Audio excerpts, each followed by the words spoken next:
gracias por la invitación y gracias a ustedes por estar aquí. Y vamos a empezar con este tema que me dejaron compartir con ustedes, que es el tratamiento, bueno, la evaluación y manejo farmacológico de las dislipidemias. Y como bien lo dijo el doctor Uriel, digamos, es un problema de salud muy importante y es un problema muy común en la actualidad. De hecho, este tema es uno de los temas que me gusta mucho porque mis líneas de investigación tratan acerca del uso de estatinas y efectos pleiotrópicos que se puedan encontrar aunados a las capacidades que tengan estos fármacos para bajar los niveles de colesterol. Pero vamos a entrar un poquito en materia y a manera de introducción vamos a primero a definir lo que es lo que son las dislipidemias. Se sabe que son un conjunto de enfermedades asintomáticas que son detectadas cuando se encuentran concentraciones sanguíneas anormales de lípidos, principalmente de colesterol total, triglicéridos o niveles bajos de HDL o niveles altos de LDL o también llamado de colesterol de baja densidad. Una de las cosas que llama la atención de las dislipidemias son los factores de riesgo. Esta diapositiva me gusta mucho porque con los estudiantes de medicina, cuando estoy hablando del tema de dislipidemias, siempre les pregunto que me mencionen, o les pido que me mencionen algunos de sus alimentos favoritos. Y entonces, siempre que empezamos a hablar de los alimentos favoritos, siempre, digamos, el 80%, y si no, ahorita ustedes no me lo digan, pero piénsenlo, si yo les pido que me recuerden o piensen en uno de sus alimentos favoritos, por lo regular va a ser algún alimento grasoso, algún alimento con un alto índice calórico, y si se puede acompañar con una cervecita, qué genial. De hecho, en las encuestas que hago con los alumnos, siempre les pregunto, ¿qué tal les caerían en la noche? ¿Qué preferirían? ¿Unos taquitos al pastor acompañados con su respectivo refresco de cola o verduras al vapor? Y el 80%, sin temor a equivocarme de los alumnos, siempre me contesta, no, pues los taquitos al pastor, o sea, no hay ni punto de comparación.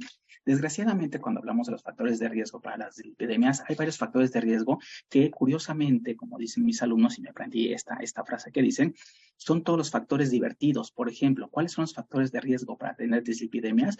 Una vida sedentaria, el elevado consumo de alimentos grasosos, la obesidad o el sobrepeso, el índice tabáquico elevado o tabaquismo, las bebidas alcohólicas, en general toda la parte que consideran mis alumnos que son las partes divertidas son factores de riesgo para desarrollar dislipidemias. ¿Cuál es el problema de esto? El problema que tenemos es que como estos factores de riesgo pueden ser modificables, el paciente digamos dice, no, en algún punto lo voy a dejar, no te preocupes, yo en el momento que quiera puedo dejar las grasas, en el momento que quiera puedo hacer ejercicio, en el momento que quiera voy a dejar de tomar alcohol, pero realmente esto no ocurre, desde el punto de vista real. Los pacientes, cuando acuden a consulta y se les hace el diagnóstico de dislipidemias, se les empieza a dar tratamiento de medidas higiénico-dietéticas, muy difícilmente van a alcanzar los valores óptimos y por lo general el paciente siempre regresa esas que ya mejor empezamos con tratamiento farmacológico. Pero bueno, esos son algunos de los factores de riesgo para desarrollar dislipidemias.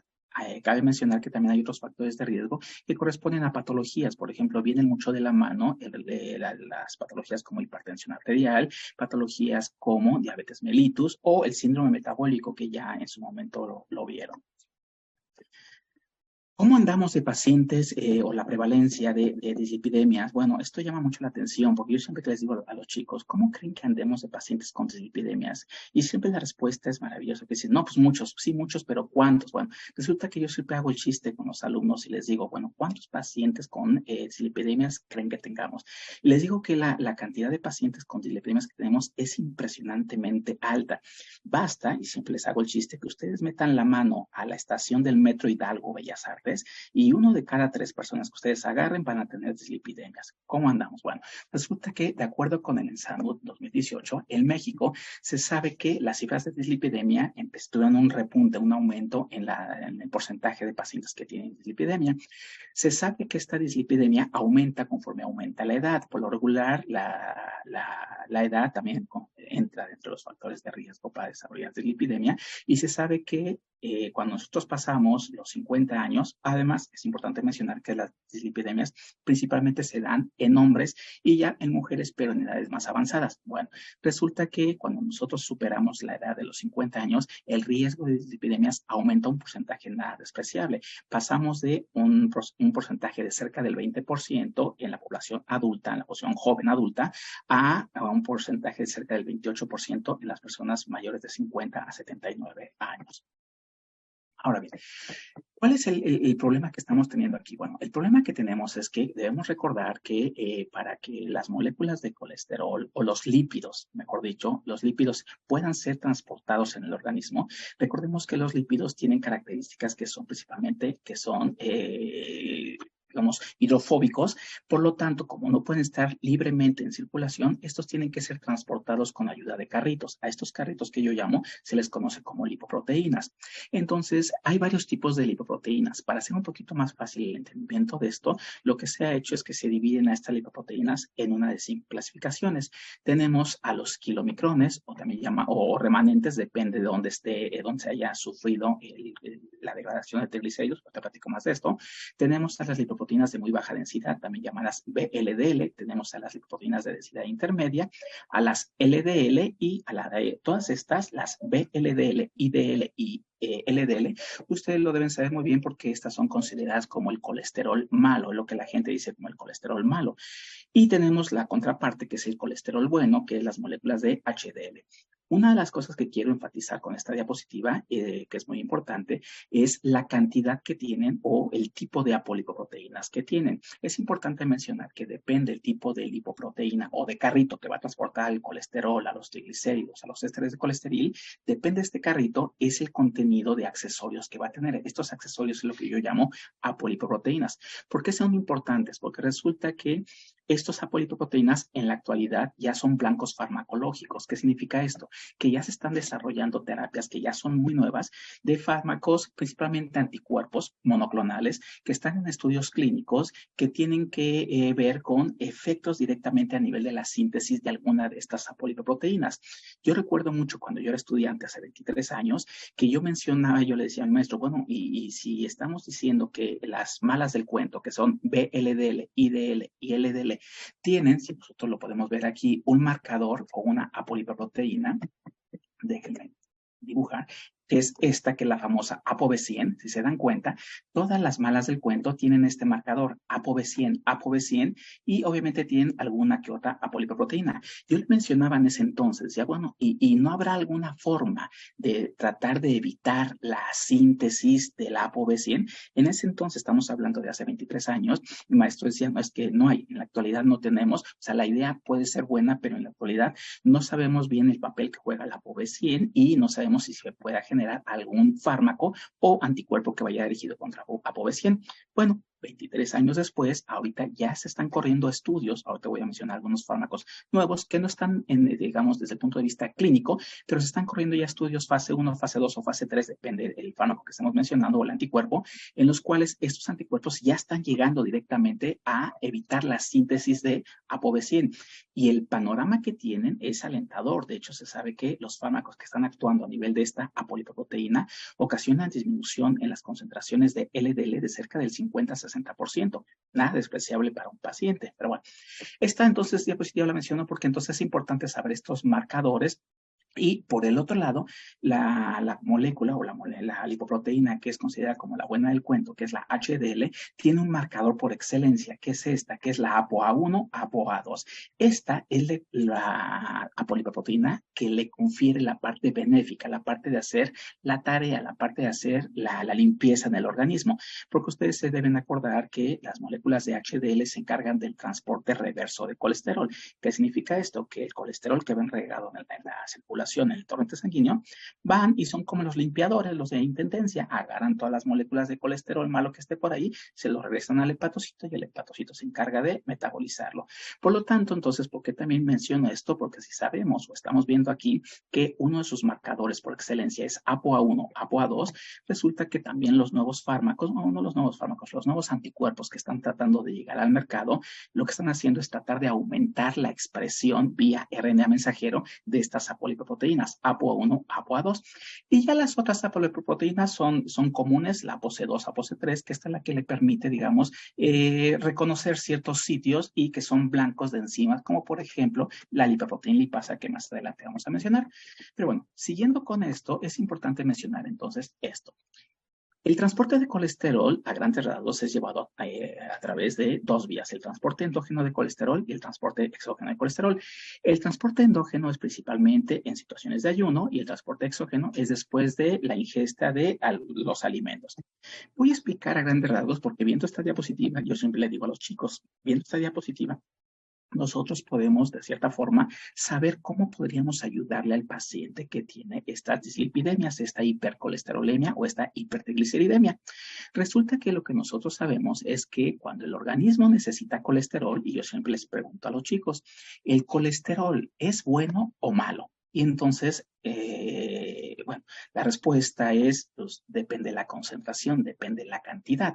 Es bueno a ciertas concentraciones, pero malo cuando, pues, ya todas las noches entramos en el pan de dulce, la Coca-Cola, las gorditas, sopas, la ayudas, etcétera. Ahí ya se vuelve malo. ¿Por qué digo que es bueno? Porque resulta que no hay que perder de vista que el colesterol nosotros lo necesitamos porque sirve para hacer varias cosas, como por ejemplo, sirve como componente de membrana, y esta es una de las partes más importantes. Algo que queda siempre mucho de lado es que recordamos que en las membranas de los organismos están constituidas principalmente por fosfolípidos, pero casi nunca nos viene a la mente que en las membranas también está el colesterol. Es por esta razón que en su momento uno de los fármacos estrella de laboratorios Bayer, ustedes se ven acordar, la famosa serivastatina. La serivastatina era tan buena que bajaba tanto los niveles de colesterol, pero se les pasó un pequeño detalle. Como bajaba tanto los niveles de colesterol y esta molécula era en principio muy liposoluble, tenía la capacidad de atravesar cualquier membrana. ¿Cuál es el problema de esto? Que evitaba la síntesis de colesterol en las membranas y esto generó que este compuesto generara lo que ustedes tienen bien entendido, que es la miositis o la radiomielisis. Esto pues, lo que hizo que saliera del mercado. Pero ¿a qué voy con esto? El colesterol tiene muchas funciones, componente de membrana, sirve para la síntesis de hormonas sexuales y una de las partes que vamos a tocar más adelante es que sirve para la síntesis de ácidos biliares. Esto sirve como blanco farmacológico. Pero rápidamente platico de qué se trata esto. El transporte endógeno es simplemente en el hígado se sintetiza, se lleva a cabo la síntesis de colesterol y cuando el resto de los órganos necesitan colesterol, le dicen al hígado, oye hígado, ¿sabes qué? Necesitamos colesterol para lo que necesitemos, ¿sale? Entonces el hígado lo que dice, no te preocupes, ahorita te lo mando, agarra y junta sus moléculas de colesterol, sus triglicéridos y todas las apolipoproteínas. Si ustedes pueden ver en la presentación señalar, si ustedes pueden ver aquí, tenemos que cuando sale del hepatocito, sale una molécula que se conoce como lipoproteína de muy baja densidad, que es la VLDL. La finalidad que tiene esta molécula, yo siempre le digo a los chicos, es que tiene que llevar el contenido de colesterol de tejidos del hepatocito a tejidos no hepáticos. Pero, ¿cuál es el problema? Que cuando sale la molécula de VLDL, estaba cargada con colesterol, ésteres de colesterol y sus diferentes apolipoproteínas. Bien, sale del hepatocito, emprende su viaje y cuando empieza a pasar por el torrente sanguíneo, resulta que en el torrente sanguíneo, en el endotelio vascular, se encuentra con una enzima muy famosa que harían bien en aprenderse, que se llama lipoproteína lipasa. Los cuates le dicen LPL. Esta LPL es muy importante porque esta es un blanco farmacológico. La LPL lo que hace es que hidroliza a los triglicéridos que vayan en las moléculas de lipoproteínas. Por lo tanto, cuando hidroliza a los triglicéridos, esto genera ácidos grasos, energía que le sirven al organismo. ¿Por qué es importante esto? Porque se van a acordar ustedes de un grupo farmacológico que se llama fibratos. Bueno, los fibratos, que son uno de los fármacos muy ocupados en el tratamiento del paciente que tiene hipertrigliceridemias, tienen como blanco farmacológico precisamente esta enzima. Son agonistas de la lipoproteína lipasa, por lo tanto aumentan su expresión haciendo que hidrolicen más y más y más triglicéridos. Pero bueno, regresando a mi historia, ¿cuál es el problema? Yo siempre le digo a los chicos que estas moléculas de VLDL son un poquito flojas. ¿Por qué?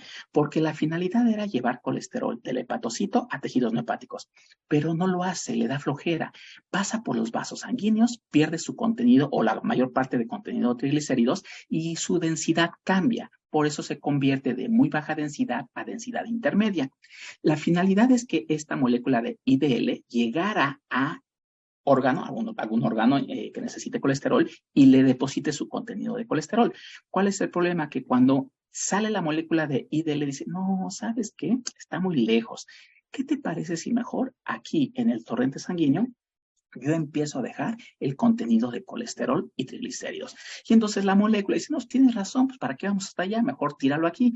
Y esto es lo que pasa. Yo siempre le digo a los chicos, pero como ellos ya saben hacia dónde voy, siempre les pregunto, si ustedes van caminando por la calle y se están comiendo unas papitas, un vasito con fruta, con lo que ustedes quieran, y se acaban ya el contenido, ¿qué hacen con la basura? Obviamente, como los alumnos ya saben, quieren quedar bien, se me dicen, no, doctor, no, yo agarro mi bolsita de basura, la guardo en mi mochilita y cuando llegue a mi casa la tiro. Bueno, esto lo hacen los alumnos, pero realmente lo que se hace aquí, las moléculas de LDL, IDL, es que una molécula deja el contenido de colesterol, cuando pasa otra molécula de IDL, ve que ya hay un depósito de colesterol y que dice, si tú lo dejaste, yo también. Y empiezan a dejar su contenido de colesterol en los vasos sanguíneos. ¿Cuál es el problema de esto? Que esto me va a llevar a que el paciente genere la famosa aterosclerosis, que es una de las principales causas de que el paciente pueda presentar un infarto o un evento cerebrovascular. De hecho, se sabe que las dislipidemias son la causa número 1 que contribuyen al riesgo de cardiopatía isquémica, que es una de las principales causas de muerte a nivel mundial. Pero bueno. Así, y por eso platico esta vía porque esta es importante. Viendo esta diapositiva, fíjense bien, la mayor parte de los fármacos, yo siempre les digo a los chicos, cuando no sepan qué contestar o cómo funciona un fármaco, un mecanismo de acción, siempre viene esta diapositiva y lo más fácil de decir es, aumentan el número de receptores para LDL.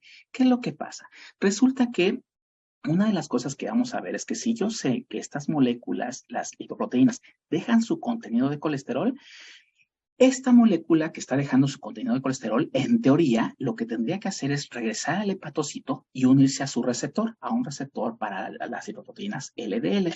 Y entonces, en cuanto se une a su receptor, esta lipoproteína es depurada de la circulación y así bajaríamos la concentración de moléculas de LDL. Por lo tanto, entonces, casi todos los fármacos que vamos a ver apuntan a tratar de aumentar el número de receptores para LDL. Es obvio pensar que si aumento el número de receptores, la cantidad de moléculas de LDL e IDL que voy a captar va a ser impresionante y esto me va a ayudar a limpiar el contenido de colesterol del plasma. Pero bueno, esto es la vía endógena. En el caso de la vía exógena, bueno, esta no tiene mayor relevancia porque esta es después de la ingesta de alimentos, una vez que se consumen los alimentos, todas esas grasas que consumimos en las tlayudas, en la famosa torta de tamal, es incorporar en unos carritos que son carritos más grandes que se llaman kilomicrones. La finalidad de esta vía es llevar el colesterol desde intestino, pero llevarla a hepatocito.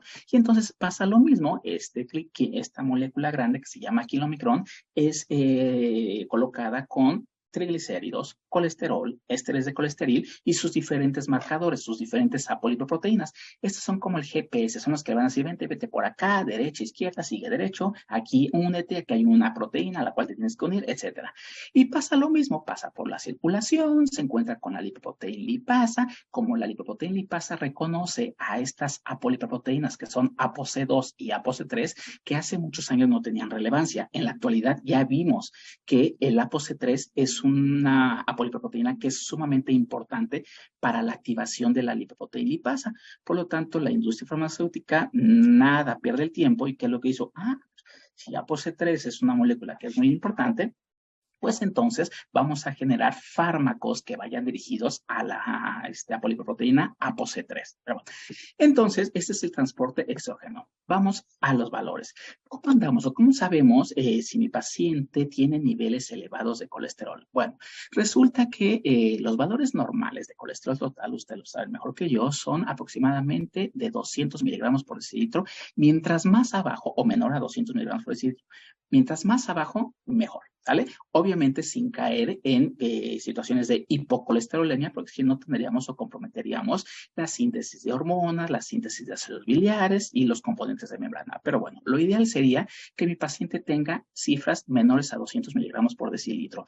Eso es lo deseable. Sin embargo, podemos tener el paciente que tiene cifras de 200 a 239 miligramos por decilitro, y aquí el paciente se le considera que tiene los valores ya en un límite alto. Y ya cuando tiene valores de colesterol arriba de 240, se considera que las concentraciones son elevadas, son altas. Esto es con respecto a colesterol total. También tenemos para LDL. Lo ideal sería tener abajo de 100 miligramos por decilitro. Los valores de HDL cambian un poquito si son hombres o mujeres, pero lo ideal es que mientras más alto, mejor. Y los triglicéridos, los valores normales son de aproximadamente menor a 150 miligramos por decilitro.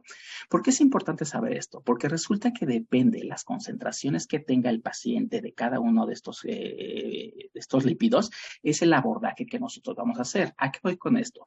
Si llega un paciente a consulta y resulta que este paciente empieza a tener niveles ligeramente elevados de colesterol, ejemplo, nivel de colesterol total de 220 miligramos por decilitro, lo ideal sería empezar con medidas higiénico-dietéticas. Las guías de práctica clínica no recomiendan empezar luego con el tratamiento farmacológico. El tratamiento farmacológico se deja para cuando el paciente ya tiene o factores de riesgo, es decir, es diabético, es hipertenso, está tomando algún fármaco que aumente las concentraciones de colesterol. Y entonces, cuando tienes un factor de riesgo, entonces, digamos, sí se puede empezar con tratamiento farmacológico, pero a menos que no tengas factores de riesgo y solamente tengas los valores ligeramente elevados, la recomendación es empezar con medidas higiénico-dietéticas. Ahora bien, algo que es muy importante, y esto se le platica mucho a los chicos, es que hay un sistema de clasificación de las dislipidemias, que es la clasificación de Fredrickson. Resulta que aquí una de las cosas que nos ayuda a esta escala es que nos dice que, bueno, hay a grandes rasgos cinco tipos. La de tipo 2 tiene 2 subtipos. Entonces, ¿esto por qué es importante? Porque esta escala nos permite a nosotros saber 2 cosas. Uno, ¿cuál es el lípido que está alterado? Y ¿cuál es el riesgo aterogénico o aterosclerótico que va a generar o que tiene esta dislipidemia? Entonces, en ese sentido, tenemos la de tipo 1, que principalmente el lípido que está alterado son los kilomicrones, que no hay reportes de que tenga un riesgo elevado de aterogenicidad. Las de tipo 2, estas son las malitas del cuento, tenemos 2, la de tipo 2A, la tipo 2B. En ambas, el lípido que está alterado es principalmente las moléculas de LDL en la 2A y 2B, la LDL más BLDL. Y obviamente, como estas son las malas del cuento, el riesgo aterosclerótico aterogénico es extremadamente elevado. La de tipo 3 y tipo 4 principalmente involucran BLDL y la de tipo 5 son kilomicrones y BLDL. Esto nuevamente porque es importante, porque esto nos dice, bueno, cuál es el lípido que está alterado y esto nos ayuda a escoger la terapia farmacológica adecuada para mi paciente. Dicho esto, ¿cómo vamos a tratar a un paciente? Bueno, lo primero que nos dicen las guías es que tenemos 2 tipos de tratamiento, el manejo no farmacológico y el manejo farmacológico. Dentro del manejo primario que se le hace al paciente, lo recomendable es corregir las causas secundarias, en caso de haberlas, disminuir la ingesta de colesterol y calorías y aumentar la ingesta de grasas no saturadas sobre las grasas saturadas. Además de esto, obviamente lo que se le dice al paciente es que tiene que hacer el ejercicio, pero hay que tener mucho cuidado porque no cualquier tipo de ejercicio, tiene que cambiar sus hábitos higiénico-dietéticos y en la medida de posible también tratar de dejar la cerveza, tratar de dejar el alcohol y tratar de dejar la sal. También hay de hecho últimamente está mucho de moda que cuando quieran bajar los niveles de colesterol, se le recomienda mucho al paciente que consuma aceite de oliva. Y entonces dicen, bueno, está muy bien el aceite de oliva, pero muchos lo que están haciendo es que dicen, no, ¿sabes qué? Si mejor le ponemos aceite de coco, no, pues aquí tenemos un problema, porque no cualquier aceite se recomienda en el paciente que tiene estas dislipidemias. El aceite de coco se ha visto que tiene la característica de subir, al contrario de bajar, sube las concentraciones de colesterol, mientras que otro tipo de aceites, por ejemplo, el aceite de oliva, tiene la característica de que baja las concentraciones de colesterol. Pero bueno, esto sería el primer abordaje que se tiene que hacer. Lamentablemente, los pacientes muy difícilmente van a hacer estas medidas higiénico-dietéticas. Todas las guías lo que recomiendan es el primer abordaje, medidas higiénico-dietéticas, pongan a hacer ejercicio, que disminuya la ingesta de grasas no saturadas, etc.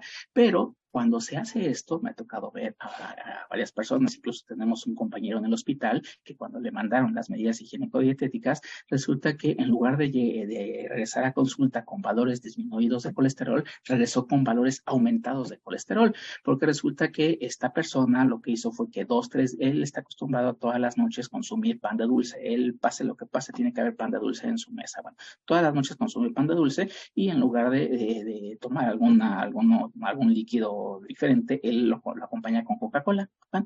Esa es su cena todos los días. Resulta que cuando a esta persona le dijeron, sabes que tienes que dejar este tipo de dieta, ¿va? Lo dejó 3 días, pero resulta que al cuarto día tenía 3 días sin comer. ¿Qué fue lo que hizo? De hecho, hasta no lo cuenta y se ríe, que lo que hizo fue que se comió los 4 panes, los 3 que debía más el que le tocaba. Entonces, así como esto pasa en la práctica clínica. Entonces, es muy difícil. Si se puede lograr hacer cambios higiénico-dietéticos, sería excelente porque nos evitamos los efectos adversos de todos los fármacos que vamos a mencionar. Pero cuando tenemos un fracaso terapéutico o no alcanzamos las cifras óptimas con las medidas higiénico-dietéticas, lo que sigue es el manejo farmacológico. Y cuando hablamos de manejo farmacológico, aquí hay muchos fármacos. De hecho, están saliendo y saliendo y saliendo muchos fármacos.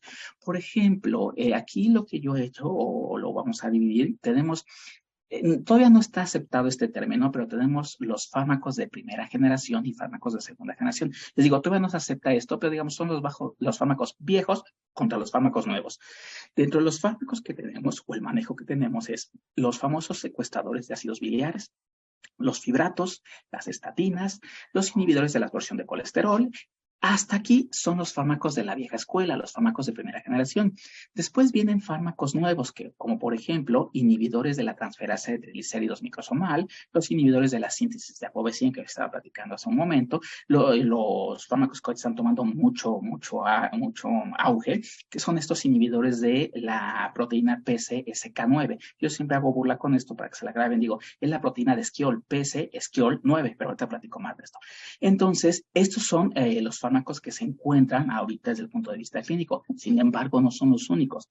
Ahorita la industria farmacéutica, les decía, está sacando otro tipo de fármacos porque hay pacientes, y ustedes imagino que les ha de haber tocado algún paciente o conocen algún caso, en los cuales los pacientes no responden al tratamiento con el fármaco clásico. ¿Cuál es el fármaco clásico? Estatinas. Entonces, hay muchos pacientes que ya están siendo tratados, voy a poner un ejemplo, con 40 miligramos de rosuvastatina o con 80 miligramos de pravastatina, fluvastatina, y el paciente no responde. Y entonces, cuando tenemos estos casos en los cuales los pacientes no están respondiendo, lo que hacíamos antes era pues combina fármacos, empieza a combinar una estatina con un fibrato, una estatina con un secuestrador de ácidos biliares, una estatina con niacina y hace sus combinaciones.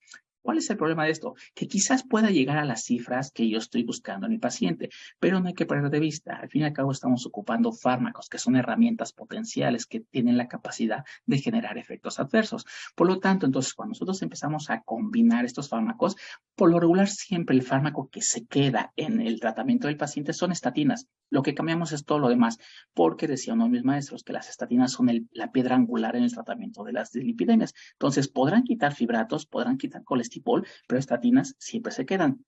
¿Cuál es el problema? Las estatinas son muy buenas, pero también tienen muchos efectos adversos. Pero bueno, regreso entonces a esta historia. Estos son los fármacos viejos. Los fármacos nuevos, nomás para aterrizar, están siendo enfocados en actuar en pasos que tienen que ver con la síntesis del colesterol. Por ejemplo, hay fármacos anticuerpos monoclonales que tienen como finalidad tratar de bloquear a enzimas que tienen que ver con la síntesis de acetil-CoA o con el paso de acetil-CoA hacia acetoacetil-CoA. Es decir, con pasos claves o importantes en la vía de síntesis de colesterol, un poquito antes de los efectos del paso que bloquea las estatinas.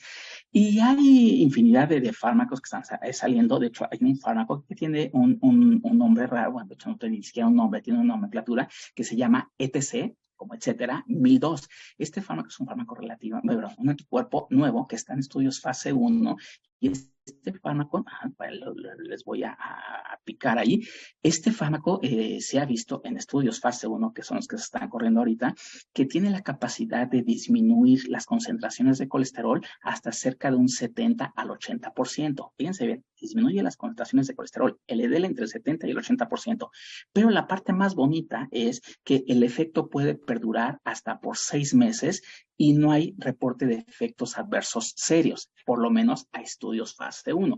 Entonces, esto es lo que ha hecho que este fármaco sea uno de los prometedores y ya la industria farmacéutica ya le urge pasar a estudios fase 2 para sacarlo a la venta, porque promete ser un fármaco de batalla combinado con estatinas, porque estudios que están corriendo lo dan solo o combinado con estatinas. Ellos ven que cuando lo dan combinado con estatinas, la disminución en las cifras de colesterol llega hasta arriba del 80-85%. Es decir, este fármaco es una maravilla. Pero bueno, como este y muchos otros fármacos están todavía en estudios clínicos. Siguiendo con esto, ya para no distraerlos, vamos a platicar generalidades de los fármacos. El primer fármaco o la primera familia son los famosos secuestradores de ácidos biliares. Aquí tenemos varios, tenemos colestiramina, colestipol, colestebalam, el filicol. Resulta que este grupo de fármacos son fármacos que son muy buenos y su nombre le dice la forma en la que van a actuar. Resinas o secuestradores de ácidos biliares.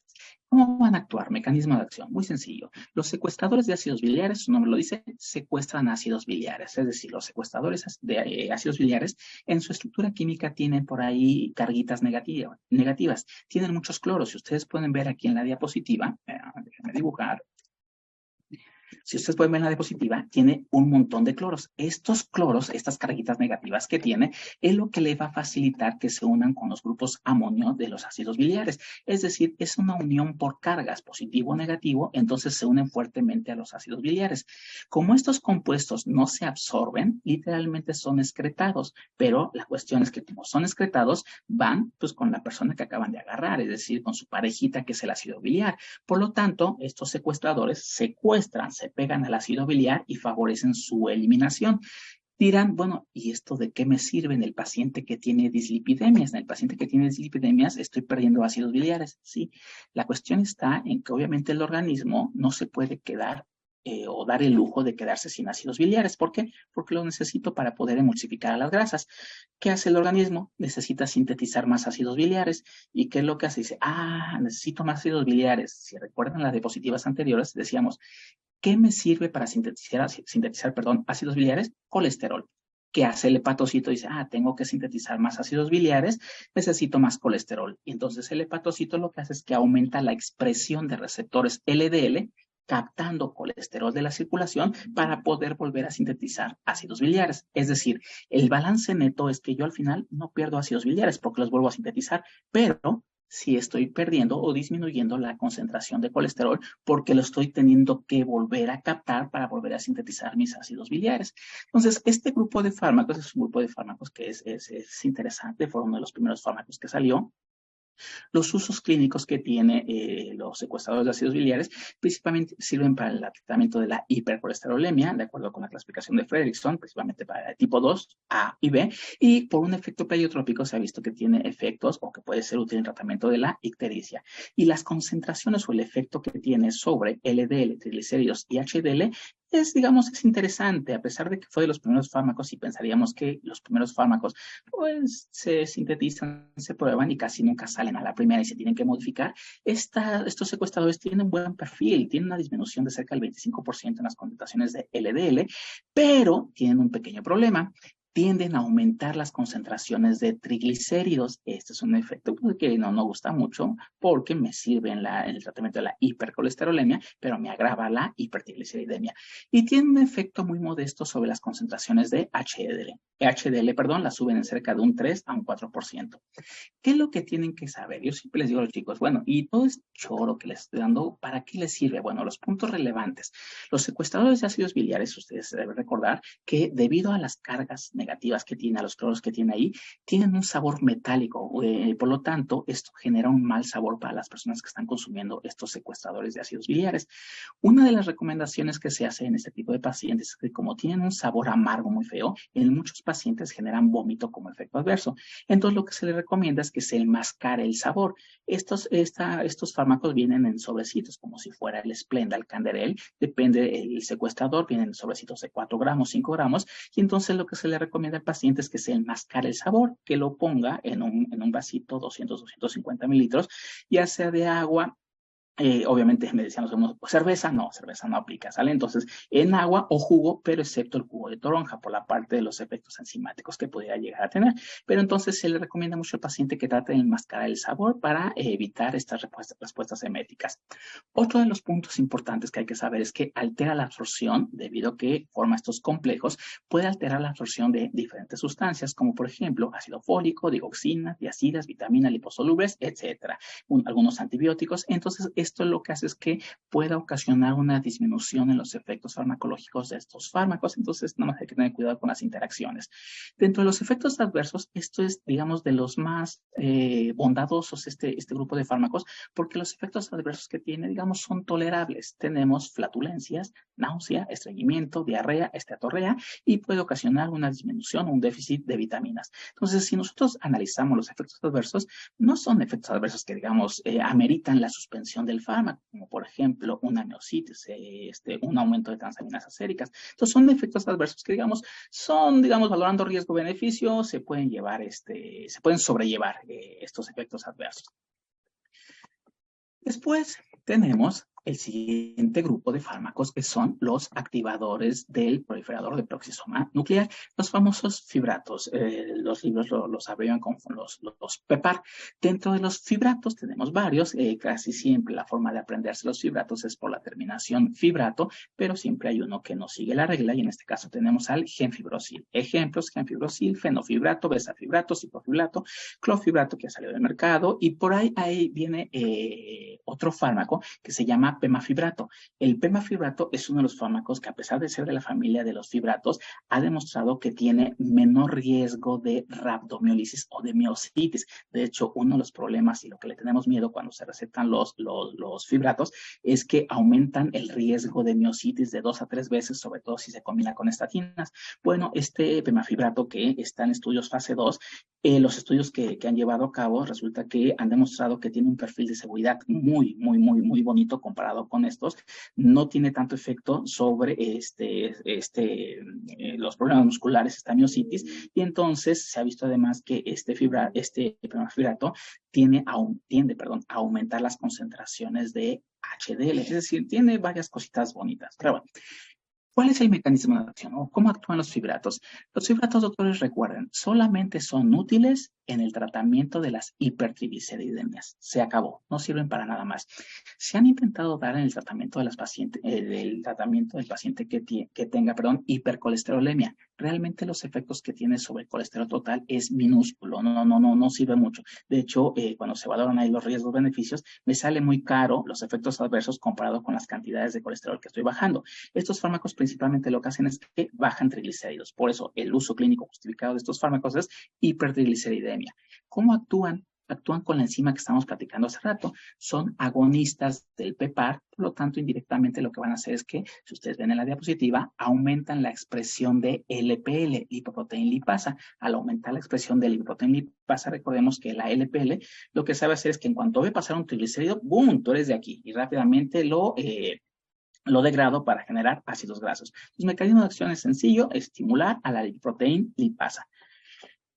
¿Cuáles son las indicaciones? Lo que les platicaba, principalmente sirve en el tratamiento de las hipertrigliceridemias y hay estudios que sugieren, que también pueden ser útiles en terapia combinada para el tratamiento de la kilomicronemia y dislipidemia mixta, siempre y cuando se ven combinados con otros fármacos, principalmente las estatinas. De forma, en monoterapia sirve para la hipertrigliceridemia. Los efectos que tiene sobre el perfil lipídico, si ustedes pueden ver, los efectos sobre LDL, 10%, algunos autores manejan que hasta el 20%, pero realmente le exageran, son cerca del 10%. El efecto sobre triglicéridos sí es muy marcado, ocasiona una disminución de cerca del 50% y tienden a aumentar los niveles de HDL en cerca de un 10 a un 20%. ¿Qué es lo que quiero o lo relevante de este grupo de fármacos? Que tienen buena absorción cuando se da con alimentos, pero hay que tener cuidado porque pueden atravesar la barrera hematoencefálica, puede tener efectos centrales. Y algo interesante es que se le han encontrado efectos pleiotrópicos, se han encontrado que disminuyen el fibrinógeno plasmático, mejoran la tolerancia a la glucosa e inhiben la inflamación vascular. Es decir, estos efectos se explican porque los fibratos, dependiendo de la concentración que se maneja, tienen la capacidad de bloquear a la proteína C reactiva, que ustedes recordarán muy bien que es un marcador de inflamación, y además se han hecho estudios, sobre todo con este pemafibrato que va a salir en pacientes con diabetes, y se ha visto que en pacientes con diabetes y que además tienen alterado las cifras de triglicéridos, este pemafibrato logra ligeramente disminuir las concentraciones de glucosa, además del efecto que estamos buscando sobre triglicéridos. Entonces, estos son efectos periotrópicos que se les han encontrado a los fibratos, y además uno de los problemas que tenemos, el clásico, es que generan miopatías, molestias gastrointestinales, alteraciones hepáticas. Se sabe que estos compuestos aumentan los niveles de transaminasas séricas, la alanina y la aspartato-aminotransferasa, y pueden aumentar la litogénesis. Y viene la estrellita de esta tarde, los fármacos por excelencia, que son las estatinas, que son considerados, que se les conoce, algunos libros vienen así como inhibidores de la HMG-CoA reductasa o más coloquialmente las estatinas. Hay muchas estatinas. ¿Cómo nos vamos a aprender las estatinas? Por la terminación statina. Tenemos estatinas que son consideradas de fuentes naturales, de fuentes semisintéticas y completamente sintéticas. Tenemos, por ejemplo, mevastatina, que fue la primera estatina que salió. A partir de esta se obtuvo otra, que fue la lovastatina, y ya después se empezaron a modificar químicamente estas y salieron las semisintéticas que conocemos: vastatina, pravastatina, fluvastatina, atorvastatina, rosuvastatina, y ya está aquí la nueva estatina, que es la famosa pitavastatina. ¿Por qué estos fármacos son tan bonitos? Bueno, porque resulta que una de las cosas que hay que recordar es que el colesterol, la mayor parte del colesterol que nosotros tenemos, viene principalmente de la síntesis hepática de colesterol. Por lo tanto, entonces, la idea fue, bueno, si la mayor parte del colesterol que tenemos viene de síntesis hepática, ¿por qué no bloqueamos la síntesis hepática de colesterol? Y entonces buscaron cuál es la vía de síntesis de colesterol, y ellos encontraron que el paso más importante, el paso que limitaba la síntesis de colesterol, era este que aparece aquí.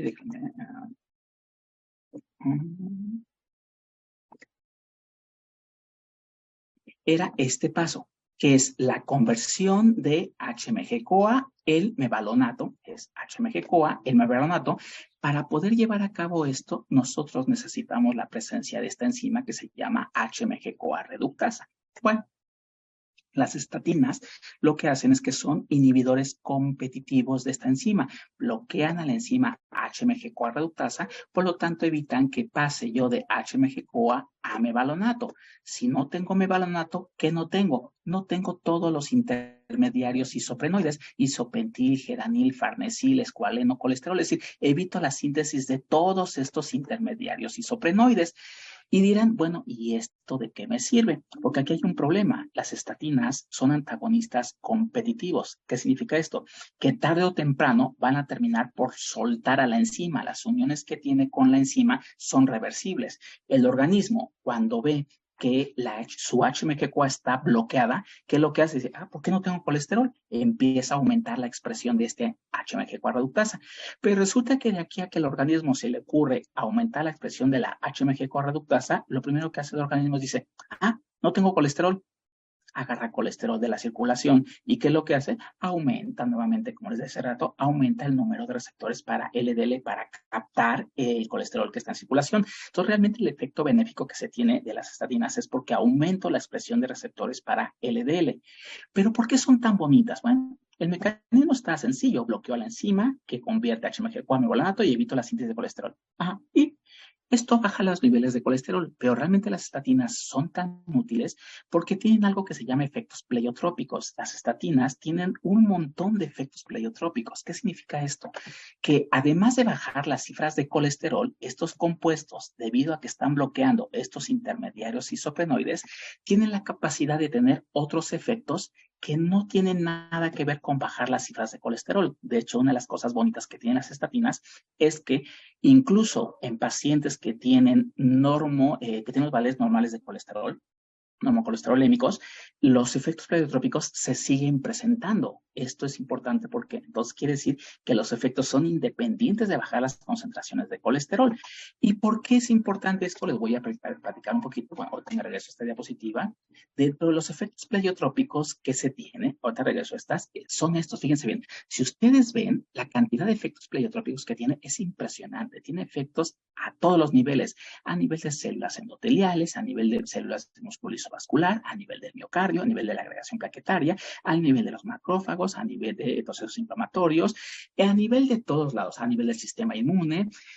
Entonces, realmente las estatinas son tan buenas porque sí, me bajan colesterol, pero además me mejoran muchos fenómenos en el paciente. Por ejemplo, mejoran la función endotelial, que si sabemos o recordamos, en el paciente que tiene dislipidemias, este paciente cursa con disfunción endotelial. Al darle estatinas, además de bajo colesterol, le mejoró la función endotelial, disminuye la proliferación de células de músculo lisovascular, disminuye la producción de especies reactivas de oxígeno, hace un montón de cosas, disminuye incluso la hipertrofia ventricular izquierda, tiene todos los efectos.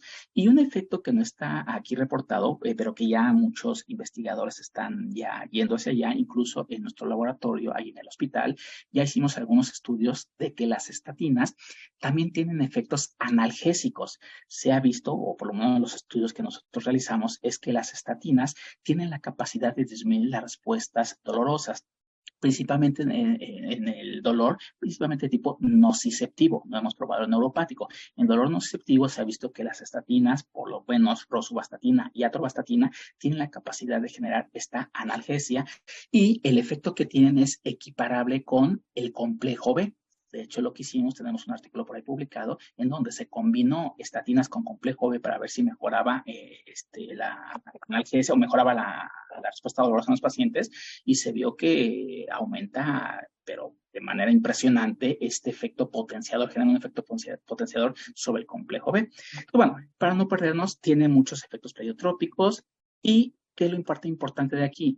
Estatinas, hay muchas estatinas, de hecho hay una pelea muy fuerte por el mercado, porque cada quien trata de sacar sus estatinas, y aquí en esta tabla trato de ponerles el efecto que tiene cada una de las estatinas sobre las concentraciones totales de colesterol en sus diferentes dosis. Por ejemplo, la atorvastatina, dosis de 10 miligramos, tiene la capacidad de bajar hasta cerca del 35% de colesterol total, comparado con la de 80 miligramos de fluvastatina, 40 lovastatina, etcétera. Entonces, siempre me preguntan los chicos, bueno, de todas las estatinas, ¿cuál es la mejor? O sea, sí está muy bien, hay muchas estatinas y todo eso.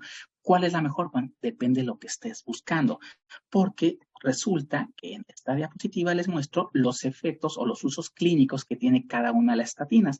Aquí se ponen las estatinas convencionales, todavía no sale la pitavastatina, pero tenemos las dos clásicas que son atorvastatina y rosuvastatina.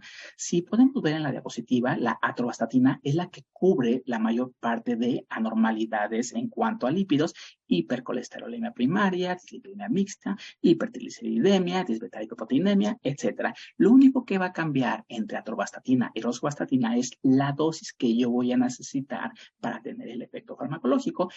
De estas, digamos, la más flojita, la más pobrecita para ejercer los efectos es fluvastatina y lovastatina. Son las que tienen, digamos, el peor perfil, pero bueno.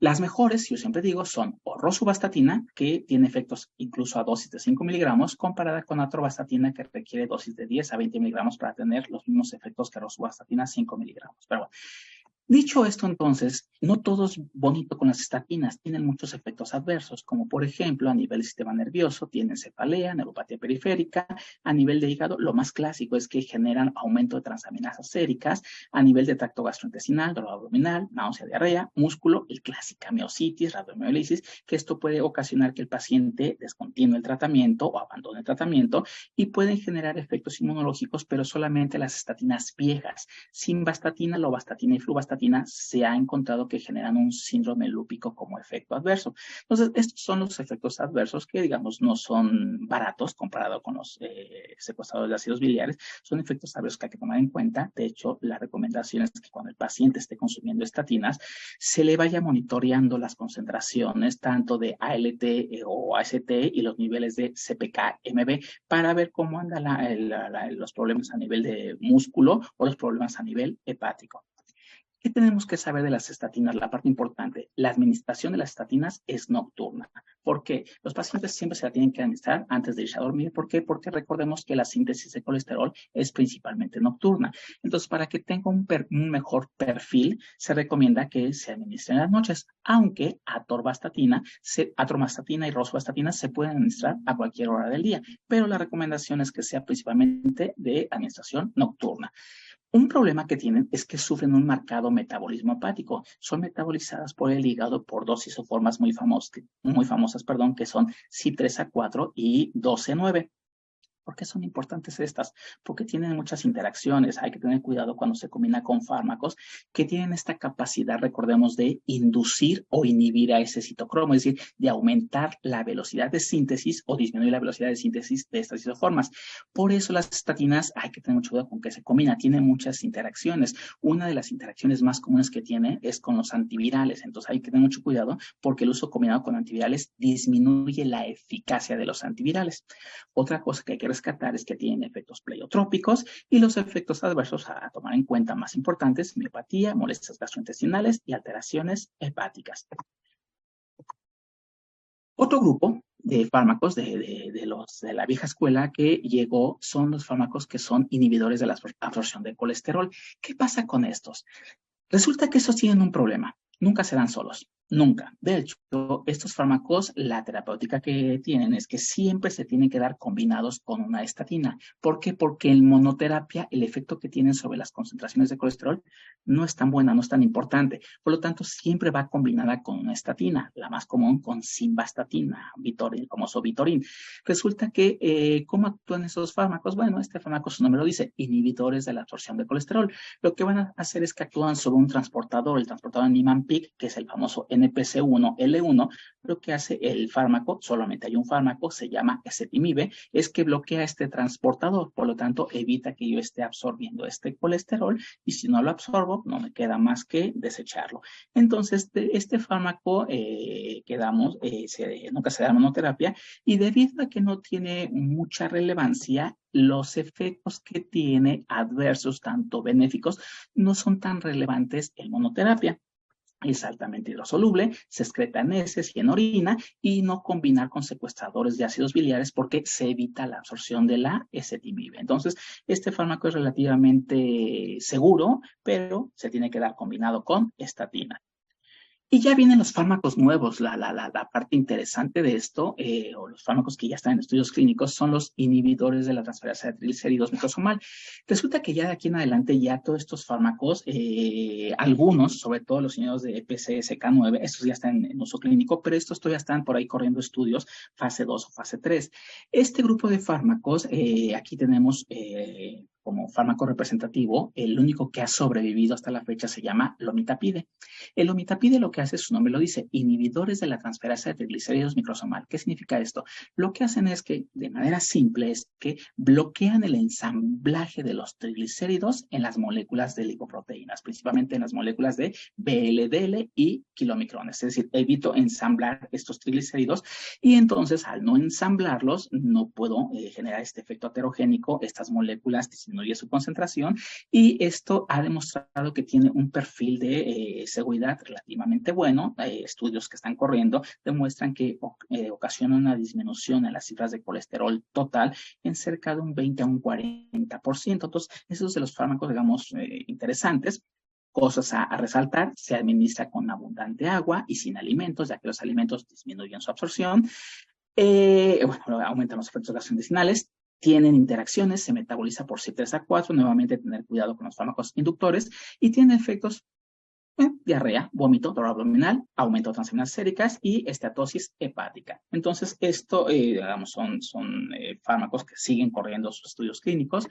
Inhibidores de la síntesis de ApoB100, estos son bonitos. Esto es lo que les decía, aquí ya lo que se está haciendo es ya jugar con anticuerpos monoclonales, policlonales, y que están llegando ya directamente e incluso ocupan RNA de interferencia para tratar de bloquear la síntesis del RNA mensajero que codifica para la ApoB100. ¿Por qué es importante esto? Porque cuando hablamos de estos ApoB100, recordemos que la ApoB100 son las proteínas que son las malas del cuento, las que llevan las moléculas de VLDL y de LDL. Por lo tanto, al disminuir la expresión de estas moléculas, en teoría esto disminuiría la síntesis y o liberación de estas moléculas. El único fármaco hasta la fecha que ha demostrado que tiene un perfil más o menos decente de este grupo de fármacos se llama Mipomersen. Este fármaco también tiene un buen efecto sobre las concentraciones totales de colesterol, casi todos están alrededor de entre 40 y 60% con los efectos de colesterol total.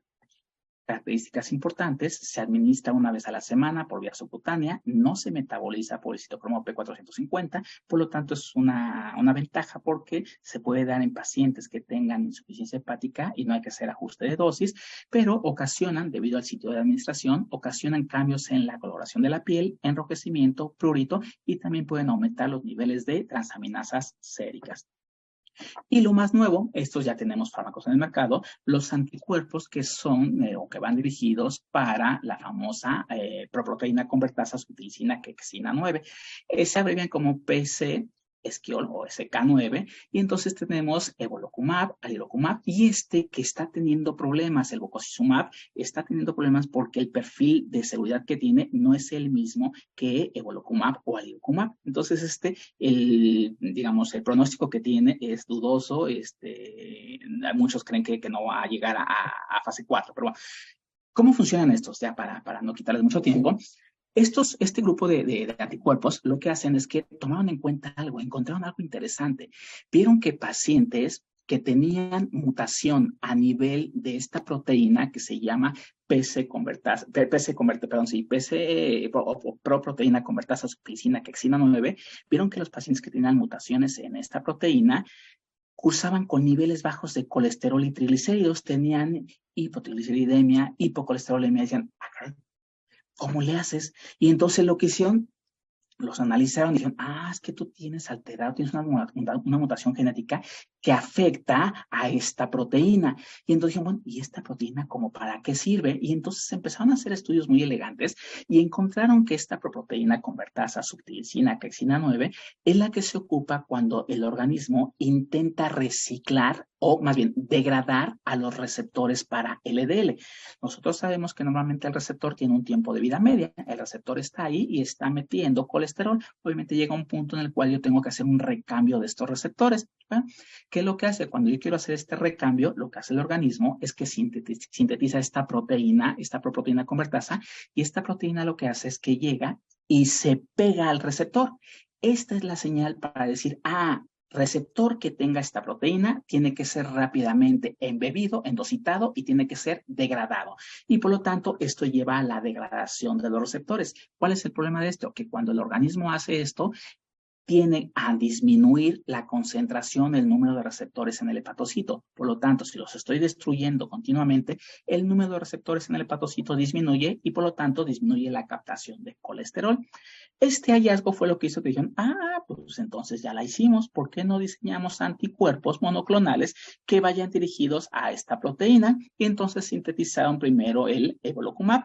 Evolocumab salió al mercado, pasó los estudios fase 1, fase 2, y resulta que encontraron que tiene un buen perfil, se une al receptor. ¿Y cuál es la ventaja? Que como evita que esta proteína se pegue al receptor, evito degradarla, evito la degradación, por lo tanto, evito que se disminuya el número de receptores para LDL y sigo captando colesterol. Después de evolocumab salió alirocumab, que de hecho, tiene un mejor perfil, tanto farmacocinético como de efectos adversos, comparado con evolocumab. ¿Cuáles son las características de estos anticuerpos? Lo que quiero que se lleven es, se administra, en el caso de evolocumab, se administra una vez cada 2 o 4 semanas por vía parenteral. a diferencia del alirocumab. El alirocumab se administra una vez al mes, entonces la administración es menor. Generan, obviamente, como se me dice por vía subcutánea, generan un dolor en el sitio de administración y no han podido quitar este efecto adverso de aumentar los niveles de transaminasas séricas, ALT y AST. Esto es lo que ha hecho que en estudios que están corriendo ya ahorita, hay un estudio muy elegante que están corriendo con cerca de 10,000 pacientes que son diabéticos y que están monitoreando diferentes parámetros, y a este grupo de pacientes algunos los están tratando con los anticuerpos monoclonales y a otros los están dando combinado con estatinas. Un aspecto que hay que tener en cuenta cuando se combinan estatinas con esos anticuerpos monoclonales es que el paciente tiende a aumentar el riesgo 3 a 4 veces de aumentar las transaminasas séricas, pero este efecto que se tiene de aumentar las transaminasas séricas desaparece después de que se suspende el tratamiento, es decir, es reversible y esa es una de las ventajas que se está encontrando con este tipo de anticuerpos. También generan alteraciones cognitivas, pero no todo puede ser bueno, porque este grupo de fármacos generan disminuciones de cerca del 60, 65, 70% en las cifras de colesterol total. Es buenísimo, sí, pero resulta que el costo que tiene son de varios dólares o varios euros. Ha limitado obviamente el uso. De hecho, en algunos hospitales que se tienen en Europa que tienen estos anticuerpos monoclonales, es de uso intrahospitalario y bajo ciertas condiciones a ciertos pacientes se les dan este tipo de anticuerpos. Entonces, no está, digamos, todavía libre venta o que el paciente de su bolsillo pueda estar comprando este tipo de anticuerpos. A manera de conclusiones, doctores, me permití hacer algunas. Las enfermedades cardiovasculares debido a la aterosclerosis son la causa más común de mortalidad prematura y pérdida de años de vida por discapacidad a nivel mundial. Las causas de esas condiciones son multifactoriales y en algunos de estos factores son modificables. El problema es que se haga. Las recomendaciones actuales de las guías de manejo de dislipidemia y riesgo cardiovascular basadas en los desenlaces de los estudios clínicos se centran principalmente en generar o disminuir las concentraciones de LDL, colesterol, que es el iatrogénico, el malo del cuento. El tratamiento de estos pacientes empieza con recomendaciones acerca de la dieta y ejercicio en la medida de lo posible y cambios en el estilo de vida. Y cuando hay un fracaso o no alcanzamos las cifras óptimas, no nos queda más que empezar con el tratamiento farmacológico. Y la última es, pese a la instauración de un adecuado tratamiento, existe un porcentaje significativo de adultos que no logran las metas de LDL con las estatinas. De hecho, se ha visto que pacientes que están recibiendo ya dosis tope de estatinas, por ejemplo, rosuvastatina 40 miligramos, atorvastatina 80 miligramos, ni así alcanzan las cifras óptimas de colesterol. Bueno, cuando no se alcanzan estas cifras es cuando ya llegan los fármacos nuevos, principalmente los anticuerpos monoclonales, que muy prontamente ya estarán en estudios fase 4 y ya los tendremos en el mercado. Y esto sería todo, doctores. Muchísimas gracias por su atención. Muchísimas gracias, doctor Esquiol. Nuevamente, en nombre del doctor Acosta y de Alianza Médica, le agradecemos por estar con nosotros en esta masterclass que está fenomenal. Por supuesto, una excelente noche, creo, para todos los doctores. Algunos de ustedes me conocen, otros quizás no. Me presento, soy la doctora Lismailín Valdés y voy a continuar en lo que es esta sesión de preguntas y respuestas. Si alguno de ustedes tiene alguna pregunta, por favor, colóquenla en el chat o puede alzar su mano y se la pasaremos al doctor. Doctor, realmente creo que todos quedamos encantados con la ponencia de hoy. Recordemos que es evaluación y manejo farmacológico de las dislipidemias y por supuesto es un tema que siento yo todo profesional de la salud debe de saber a la perfección y sobre todo siempre estar a la vanguardia, ¿verdad? ¿Y qué diría yo? Qué mejor que todos nuestros pacientes siempre opten por la primera opción, que es cambiar su estilo de vida, ¿no? Que es realmente lo más difícil que podemos encontrar en todas estas situaciones. Muchas veces no se logra la meta, sobre todo por falta de una red de apoyo y que no se trabaja en conjunto con los demás profesionales de la salud, porque siento yo que no solamente médicos deben de trabajar solos, sino debemos de trabajar en hermandad con nutriólogos, psicólogos y por supuesto con los familiares. Nosotros somos todos un grupo multidisciplinario que para lograr la meta y el objetivo con nuestro paciente debe trabajar en conjunto. Y por supuesto, y por ahí que nos dio bastantes tips sobre todo sobre los fármacos, cómo aplicarlos. Creo yo que quedó realmente bastante claro y la verdad que Está fenomenal esta ponencia porque es una ponencia muy actualizada y sobre todo nos da información vital sobre cómo actuar si no se logra al objetivo. Y creo yo que quedó bastante puntual. Entonces, procedo con algunas preguntas, doctor, si me Sí, por permite. supuesto. Claro, claro.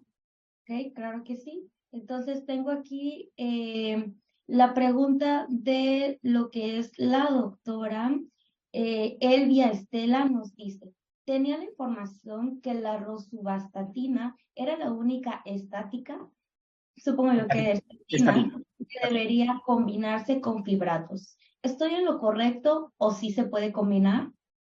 Ok, la respuesta ahí es, en general, todas las estatinas tienen un riesgo de aumentar el riesgo, perdón, de aumentar 2 a 3 veces la incidencia de radiomiólisis cuando se combina con fibratos. La única diferencia es que depende del tipo de estatina. Principalmente esta radiomiólisis se aplica para estatinas que son de características liposolubles. Es decir, la respuesta es, todas tienen la capacidad de aumentar el riesgo de radiomiólisis cuando se combina con fibratos. Pero si necesitamos combinar una estatina con fibratos para aumentar el efecto sobre triglicéridos, la recomendación es ocupar una estatina que sea hidrosoluble. Y en ese sentido hay varias hidrosolubles. Por ejemplo, pravastatina o rosuvastatina. Entonces hay varias liposolubles. Entonces la respuesta es no solamente rosuvastatina. En general, cualquier estatina hidrosoluble se podría combinar con fibratos. Pero obviamente hay que dar seguimiento al paciente porque ninguna escapa de aumentar el riesgo de miositis. Entonces la recomendación es clásica. Siempre que se va a combinar estatinas con fibratos, hay que estar monitoreando al paciente y estarle mandando cuantificar los niveles de CPK, MB para dar un seguimiento en el paciente. Muchísimas gracias, doctor. Aquí veo también que la doctora Erika alzó la mano. Doctora Erika, le vamos a dar la palabra. Eh, Permítame nada más encontrarle. Ay, doctora Erika. ¿Puede levantar su mano, por favor, nuevamente? Ok. Para poder darle la palabra. Ok. Le permití, debe de... Hola, buenas noches, doctor. Un agradecimiento enorme por tan bonita ponencia, tan importante y actualizada. Mi pregunta es, en una de las diapositivas mencionaba de la rosuvastatina y la relación a la cefalea, pero de pronto he visto que neurólogos lo manejan como neuroprotector. Entonces ahí esa es la primera pregunta. Y la segunda, perdón, y la segunda era, bueno, con todo esto de los aceites refinados y todo el protocolo de lo que deberíamos recomendar para no consumir, ¿está de acuerdo entonces que el aceite sustituto alimenticio debería ser, evidentemente, aceite de olivo, coco o aguacate? Gracias. Gracias, doctora, por sus comentarios, y son excelentes preguntas. Me voy por vamos a empezar por orden. La primera pregunta de lo de la cefalea. Resulta que las estatinas tienen algo que se llama efectos como paradójicos, porque las estatinas tienen efectos duales. ¿Qué significa esto? Que depende de la concentración, es el efecto que van a tener. Los efectos que tienen protectores se presentan con rosuvastatina a dosis bajas, a dosis de 5 miligramos, 10 miligramos y 20 miligramos. El problema está en que cuando se suben las dosis y ya se alcanzan dosis de 40 miligramos, dosis tope, ahí ya el efecto deja de ser protector y se genera la famosa cefalea. Y este es un efecto clásico. De hecho, cualquier fármaco cuando se modifica la concentración, empieza a tener efectos no selectivos. De hecho, tomando en cuenta esto, le voy a platicar un dato curioso. Las estatinas, una de las cosas que se ha visto, y de hecho hay un debate muy fuerte en la actualidad en la literatura, porque dicen, sobre todo en el caso de rosuvastatina, que la rosuvastatina puede proteger el desarrollo, o puede evitar, perdón, el desarrollo de diabetes a bajas dosis. Pero si usted sube las dosis, puede propiciar diabetes. Entonces, dices, o sea, ¿cómo es posible que la misma estatina, dependiendo de la dosis, pueda tener esos efectos? Es por la concentración o la dosis que se está manejando. Entonces, contestando su pregunta, entonces, depende de la dosis. Y de hecho, viene de la mano con una pregunta que estoy viendo. Dice, ¿las dosis de estatina va de acuerdo a los niveles de colesterol? Sí, por supuesto. Depende de las concentraciones que tenga mi paciente y las cifras a las cuales quiero llevar a mi paciente son las dosis que voy a manejar. Por lo regular, siempre se recomienda empezar con dosis bajas y si no responde el paciente o no alcanzo las cifras tope, ir subiendo. Obviamente tener cuidado de llegar a la cifra tope porque tengo estos efectos paradójicos. Entonces, regresando con la pregunta, es del efecto sobre cefalea, depende mucho la concentración. Bajas dosis tienen un efecto, altas dosis pierden este efecto. Y la segunda, efectivamente, lo ideal es el aceite de oliva, pero el problema está en que, bueno, lo sabemos muy bien, no es nada barato, y entonces, si ahorita, por ejemplo, cuando termine esta clase aburrida que di y salgamos a la calle a cenar, pues lo que vamos a ver son los taquitos, vamos a ver las flautitas, los sopecitos, y pues yo creo que cualquiera de nosotros que nos digan ahorita, bueno, pues, te invito unos taquitos, muy difícilmente diremos que no. Estos no están cocinados con aceite de oliva, lo más seguro es que sea manteca. Entonces, bueno, ese es un problema muy fuerte, pero dirían mis alumnos, es lo rico, y bueno, es un problema. Pero bueno, siguiendo la respuesta, sí, exactamente lo recomendable sería el aceite de oliva. Muchísimas gracias por su pregunta. No sé, le voy a dar una pregunta más por cuestiones de tiempo. Veo que todos los participantes siguen aquí. Está súper interesante todo esto y pues agradecemos, por supuesto, que sigan presentes. Nos pregunta la doctora Graciela, con los anticuerpos monoclonales, ¿va a suceder lo mismo que con las seribastatinas, que se tienen que hacer estudios periódicos de transaminasas? Sí, desgraciadamente sí. Hasta ahorita los estudios que se están llevando a cabo fase 1, fase 2 y fase 3 sí están monitoreando continuamente los niveles de ALT y AST por el riesgo de hepatotoxicidad. Entonces, si estos fármacos logran llegar a fase 4 y a la venta, sí, lo más seguro es que dentro de las indicaciones que lleve ahí o la IPP que tenga, es que el seguimiento que se tiene que hacer con esos pacientes es que hay que estar monitoreando continuamente los niveles de transaminasas. Pero la ventaja de este grupo de fármacos monoclonales es que se ha visto que en cuanto ustedes suspenden el tratamiento, el efecto es reversible sobre las transaminasas, a diferencia de muchas de las estatinas, que el efecto perdura. Entonces, en este caso, los anticuerpos los retiro y se normalizan los niveles. Otra ventaja es que este grupo de anticuerpos, los efectos que tiene son, perdurables, pueden tener efectos que duran hasta 3 meses, 6 meses, depende mucho del anticuerpo. Entonces, digamos, yo podría ahorita decir que tienen un buen panorama, pero sí, contestando la pregunta, sí hay que hacer estudios de seguimiento para ver los niveles de ALT y AST. Claro, por supuesto. Y doctor, veo otra pregunta de la doctora María, creo que es un tema muy actual, que nos pregunta sobre qué pasa en pacientes que tienen hígado graso o cirrosis. ¿Podemos dar estatinas o no? Rayos, no, ahí ya tenemos un problema, ya metió gol. No, lo recomendable en este tipo de pacientes es, si se tiene que dar un fármaco hipolipemiante, es recurrir a otras estrategias. Por ejemplo, se podría recurrir al ácido nicotínico, el problema son todos los efectos adversos, se podría recurrir a secuestradores de ácidos biliares, pero las estatinas no son tan recomendables. Entonces ahí sí no sería lo de elección. Claro, por supuesto. Tenemos para finalizar, doctor, muchas gracias por todo su tiempo y atención. Una pregunta de la doctora Rebeca que nos dice, excelente ponencia, doctor, ¿qué recomendaría en una paciente con lupus y con hipercolesterolemia, ya que como menciona aumenta el estado lúpico? Claro, es una respuesta preciosa esta. Aquí hay que recordar que, bueno, número uno, pobre paciente, tiene un combo ahí medio feo, lupus y además hipercolesterolemia.